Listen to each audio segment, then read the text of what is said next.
Mogadishu has been raped, and I mean really that Mogadishu has been raped.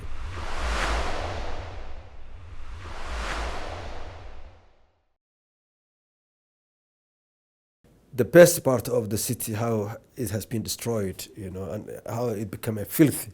It was heartbreaking, but then I said to myself, who will do it if I will not do it? Who will do it? It was a job with high risk, very high risk. And the other thing, there was no resource. There was no. How can you run a city without any resource, without penny, without any equipment, without any materials? How can you run it, even without staff?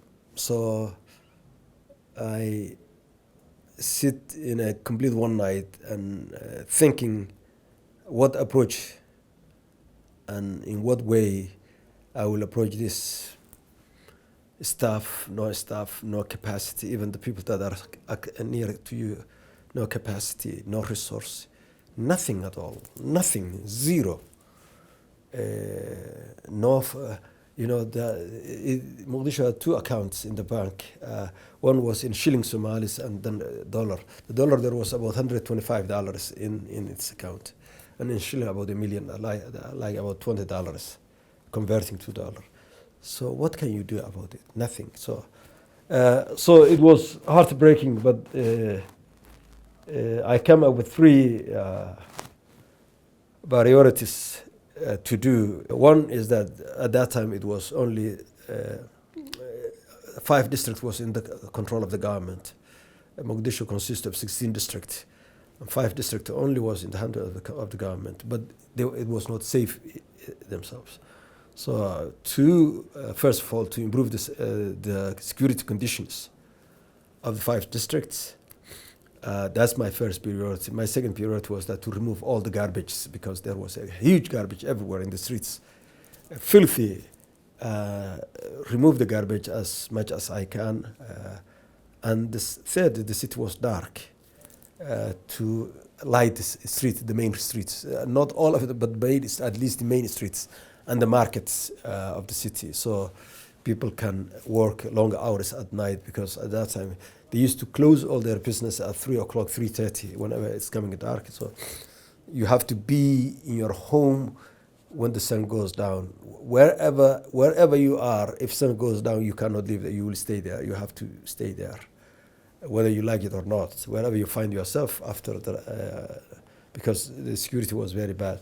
Then I think we come up with a strategy to deal with that, and I think we did something about, although we did not reach the level that we wanted, but we did something. It was part of my strategy that to fight against Shabab or the terrorists, you cannot defeat by military only. You have to defeat that ideology in different way. And one of the strategies that I adopted was that to mobilize people against Shabab. And when I started work, the terrorists were controlling the media. They were using the media so skillfully, propagating their propaganda and all these things. And no response was coming from the government side, because everyone was afraid that he may be assassinated and singled out if he talks about that. Even traditional leaders, religious leaders, politicians, scholars, no one was able to say something through the media against Shabab.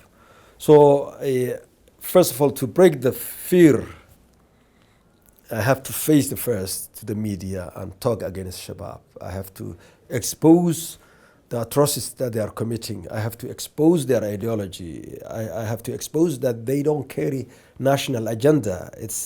Their agenda is something that will destroy eventually Somalia. So I have to talk to the people and say that. Through that, then people, I think it was women organization that became brave enough when I attended 2 of their meetings and I talked to them.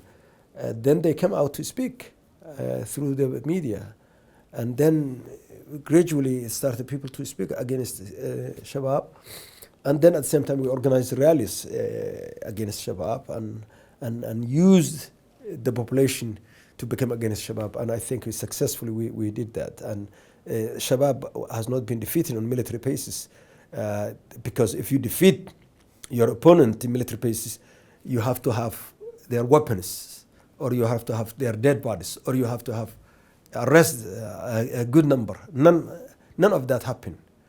So they withdraw. They couldn't function inside the society because society rejected them.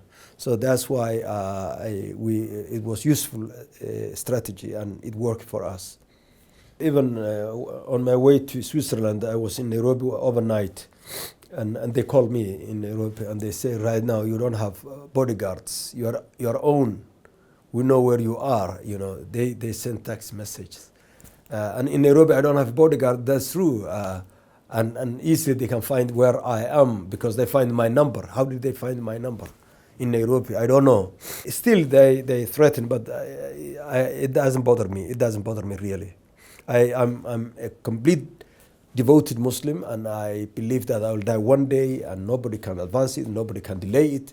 That destiny is already written, so I don't know where I will die. I don't know whether a British man will stab to me in Nairobi, in London, or whether I will die in. I don't know. So I should not worry about it.